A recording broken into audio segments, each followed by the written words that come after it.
Lakas po ng palakpakan mga kapatid. Ah, tungkol dito po sa system loss. Na bakit nga naman daw, wala namang kinalaman ng consumers, ba't mo isisingilin sa system loss? Ang mga consumers, tanong po lang natin sa mga maalam sa bagay na ito, saan ba nang gagaling itong charges na ito? Attorney Francis Juan, ang ating pong butihing chairperson ng Energy Regulatory Commission, ang ating pong makakapanayam. Attorney, good morning po. Good morning, Sir Ted at DJ Chacha.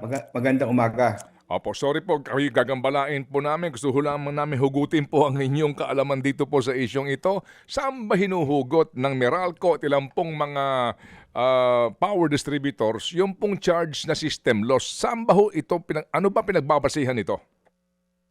Ang pinagbabasihan po niya sa batas ay yung Section 43F na pumapayag na mabawi yung system loss sa cost nila at ito naman ay subject lamang sa cap. Yung system loss ay nanggagaling naman doon sa nawawalang kuryente sa kanilang linya. Okay, so sino po ang may karapatan na maningil nito? Ang mga distribution utilities po natin kasi sa kasalukuyang mga regulasyon, ang generation at transmission cost na nai-incur nila sa pagsusupply ng kuryente sa kanyang mga customer ay pinapass-through lang niya. Ibig sabihin, hindi niya pinagkakakitaan yung presyo ng kuryenteng nanggagaling sa mga generation companies. Opo, ihiwalay lang po muna natin yung sinasabi ng mga ninanakaw na kuryente, yung mga dechamper o kaya po naman nagkokonekta ng direkta sa poste ng walang metro. Yun ho bang generation companies, ito ho bang pati ho ba Transco may system loss? Kapag ka po dumadaloy ang kuryente sa transmission wires, yung transmission wires na ngayon ay pinangangasiwaan o ino-operate ng NGCP, meron din pong transmission losses dyan. Okay, and then yun ho bang mga power generators po, meron ba ho silang system loss din? Yung pong kanilang quantity kasi na sinusupply sa mga distribution utilities, karaniwan ay namemetrohan dyan na sa bungad ng distribution network. Kumbaga, all-in na yung kanilang sinusupply at kapag ka yung kuryente na yan, yung quantities na yan ay pumasok doon sa distribution network, ito ay nababawasan palalo. Kaya kung ang kilowatt hours na na-deliver sa isang utility ay 1,000 halimbawa, pero ito ay nabenta sa mga customer ng utility, ito ay hindi na rin 1,000 1,000 kilowatt hours na may bebenta. Ito ay bawas na. Okay, nangangahulugan po na magmula doon sa pinanggalingan mismo ng kuryente at doon sa pagdaloy nito doon sa mga kable papunta doon sa distributor para sa mga bahay-bahay na nagkakaroon po nababawasan.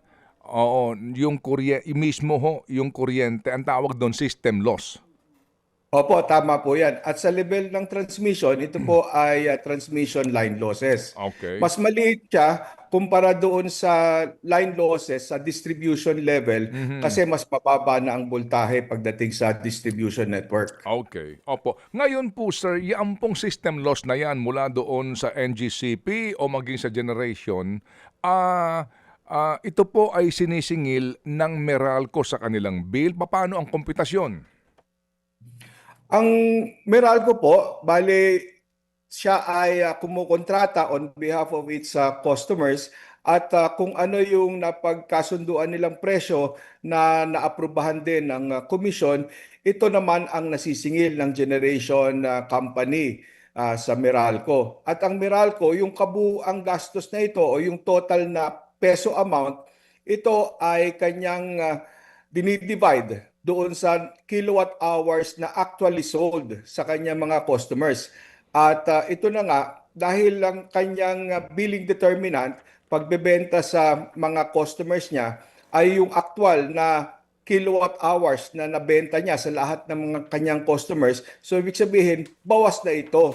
Kumbaga at the delivery point, kung halimbawa 1,000 kilowatt hours ang na-deliver ng generator na pinagkunan niya, Pero kung isusuma mo ang lahat ng kilowatt hours na nabenta sa kanyang mga customers, hindi magtutugmaya na 1,000 kilowatt Mm. hours din. May kabawasan na. Kaya't ito ngayon ang gagamitin na denominator para matukoy mo kung ano yung peso per kilowatt hour na singil ni Meralco. At nakasama na dito yung gastos associated with the system loss. Okay, so ihiwalay natin yon, yung dinadaan ng kable at yung generation, yung ninanakaw daw ng mga nakuryente sa mga jumper-jumper at mga illegal connection.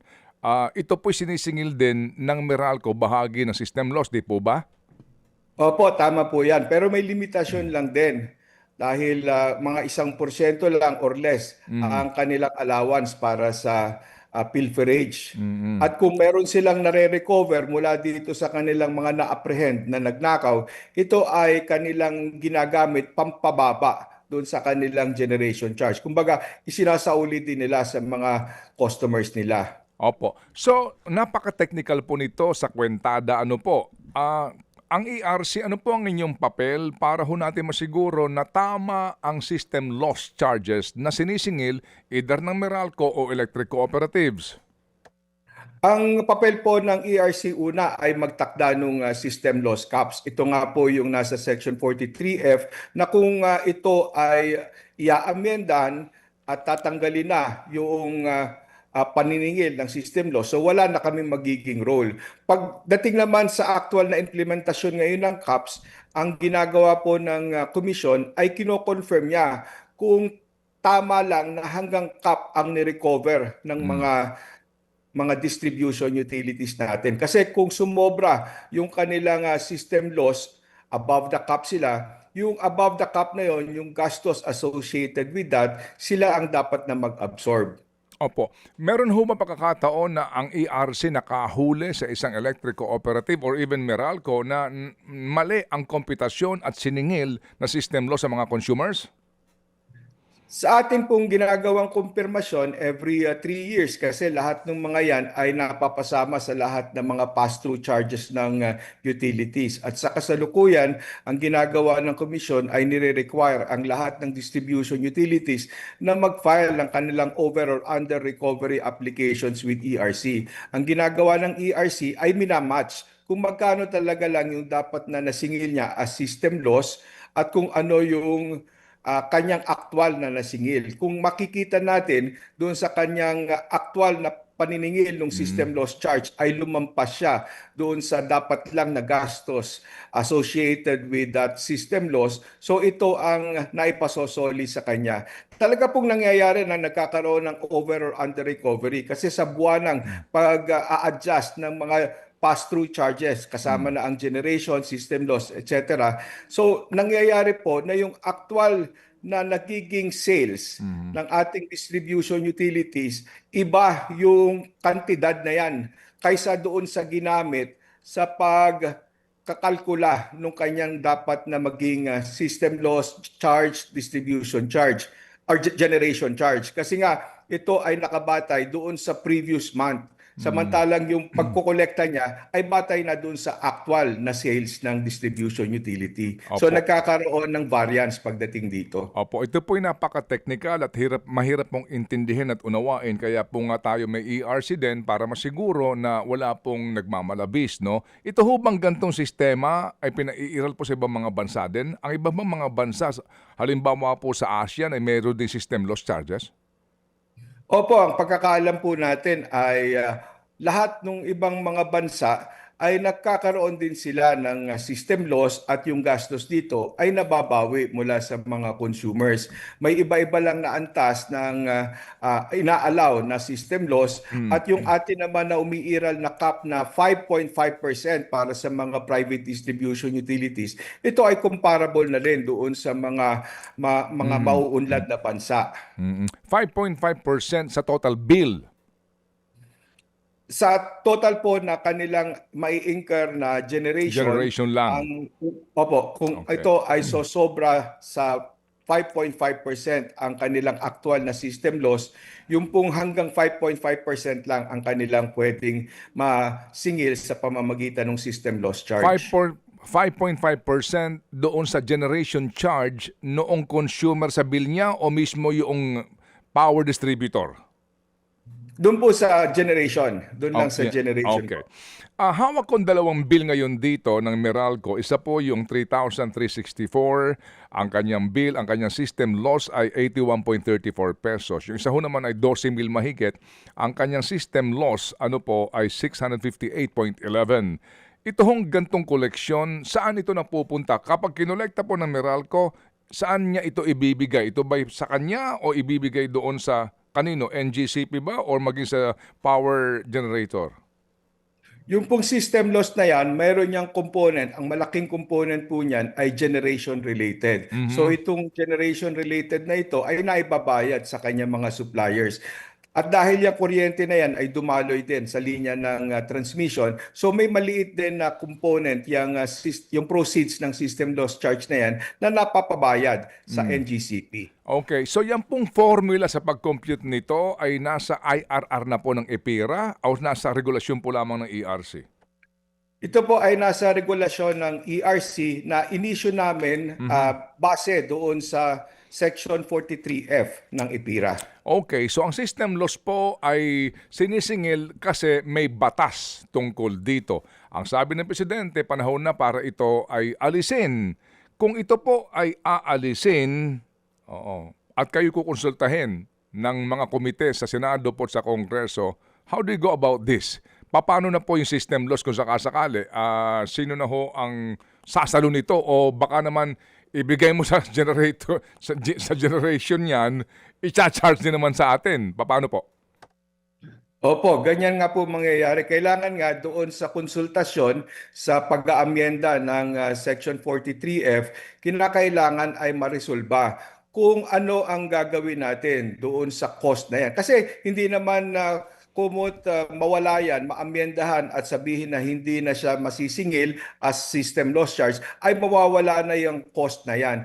Nariyan pa rin yan. Ang question na lang is, sino ang sasalo niyan? Kung ang dati ang consumer ang sumasalo niyan up to the cap, ngayon lahat ba ng gastusin na ito ay kailangan i-absorb ng distribution utilities o kaya ay paghahatian ng distribution utility at ng gobyerno o kaya naman ay ibibigay sa mga generation companies at sa NGCP. Pero kung ito naman ay magiging cost na i-absorb noong unregulated sectors, paano naman natin masisiguro na ito ay hindi rin babalik sa mga consumers through a higher generation charge dahil syempre magpepresyo naman yung mga generation companies at idadagdag nila ito sa kanilang gastos na babawiin. Unregulated na sektor, ano po ito?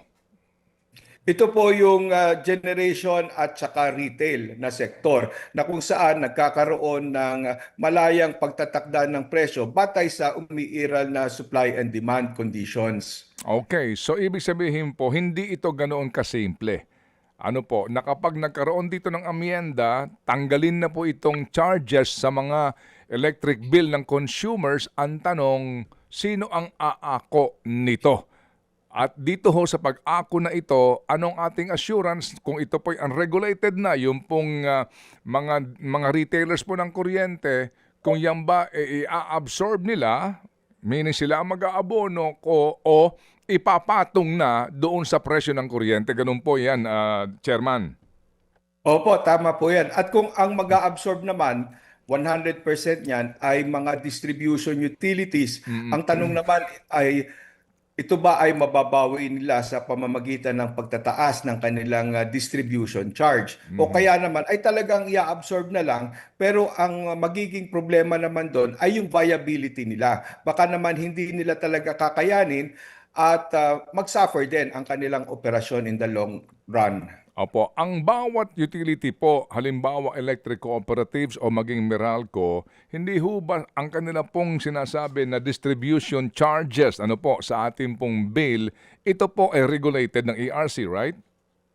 Opo, tama po yan. Pero dito sa regulated tariffs nila, wala kaming provision dyan na isinasama para sa kanilang generation purchases o working capital para doon sa kanilang cost patungkol sa mga pass-through charges na yan. Nang sa ganun nga ay ma-preserve talaga yung revenue neutrality na kung saan wala sila dapat kinikita. Alright. So ngayon po ito ang ating conundrum. Ano po, Chairman, ano ha? Kung sakasakali. Kasi nga ang lakas ng palakpakan para bagang andaling gawin. Dadaan po ito sa amyenda sa batas. Mawalang galang lang po, Chairman. Hindi po maaari niyo sagutin o hindi. Kung kayo tatanungin, how do you solve this conundrum? Paano po ito kung kayo kukonsultahin? Ito ba ay dapat po na gawin na amyenda as in tanggalin na ang system loss charges sa mga consumers at bahala na kayo kung saan nyo huhugutin yung gastusin sa system loss? Gusto naman po natin na maayos ang magiging implementasyon ng polisiya na kung saan tatanggal na ng system loss charge. Ayaw naman natin din na magkakaroon ng maging problema sa operasyon ng mga distribution utilities, pero gusto naman natin na mas mapababa pa talaga yung singil para sa ating mga end users. So nakahanda naman ang komisyon na mag-participate sa mga public consultations na ipapatawag ng Kongreso para masolusyonan. Hindi lang ang ERC siguro ang makapagbibigay ng solusyon, kundi lahat ng mga stakeholders na magpa-participate dyan sa konsultasyon. Okay, sige po. So, sir, again ha, itong system loss po ay bunga ng batas. Balikan ko lang itong bill ulit ha. One refresher po sa ating lahat. Ito pong bill ho ng Meralco, yung pong distribution, Meralco ho, ito ho yung kanilang charges. Yung subsidies, ano po ito ulit? Ito pong subsidies, maraming klase yan. Merong lifeline, merong senior citizen, meron din yung mga missionary electrification universal charge. So ang mga ito naman din ay hindi rin napapapunta sa kaban ng ating mga distribution utilities. Opo, at ito po ay sinisingil ng Meralco at mga utilities dahil po din sa batas na ipinasa ng Kongreso. Opo, meron din pong mga batas na sumasaklaw sa mga yan. Yung government taxes, obviously po, government taxes po ito, ano po? Opo, tama po. Okay, yung po, universal charges, ano po yon? Mayroong klase-klase po, bukod doon sa missionary electrification, meron tayo nung stranded contract cost at yung environmental fund for watershed management. Ito rin po ay nasa batas. Okay, yung pong fit all renewable, ano po ito? Ito po ay yung universal levy na kung saan nagtakda kasi ng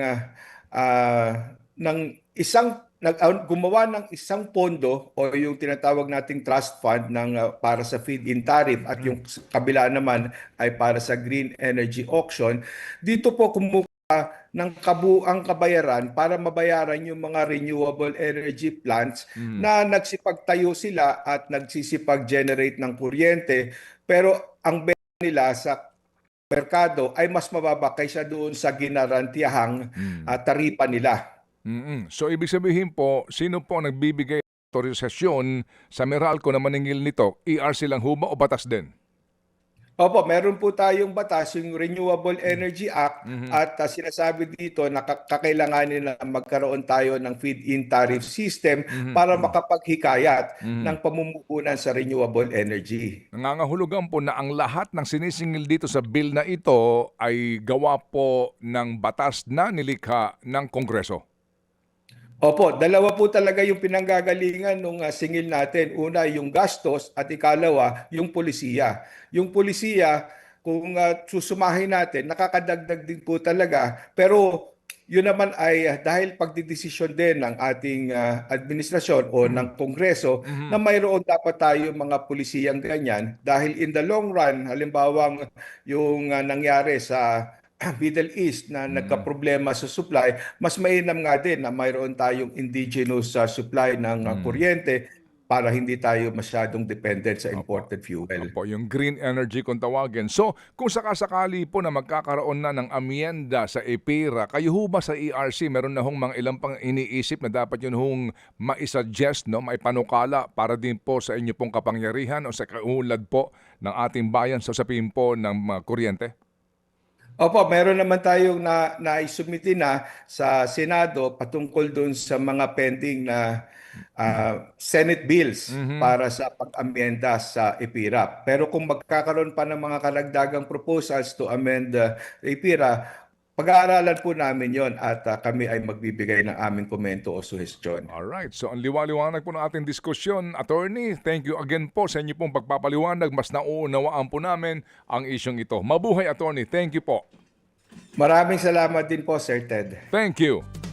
Si Attorney, si Chairman Francis Juan ng Energy Regulatory Commission. Mga kapatid, patuloy po kayong tumutok sa 105.9 True FM para sa totoong balita, impormasyon, music and entertainment. Mag-subscribe sa aming YouTube channel at podcast at sundan nyo kami sa Facebook, Instagram, X at TikTok sa True Network PH. Bisitahin din po ang aming official website, truefm.ph.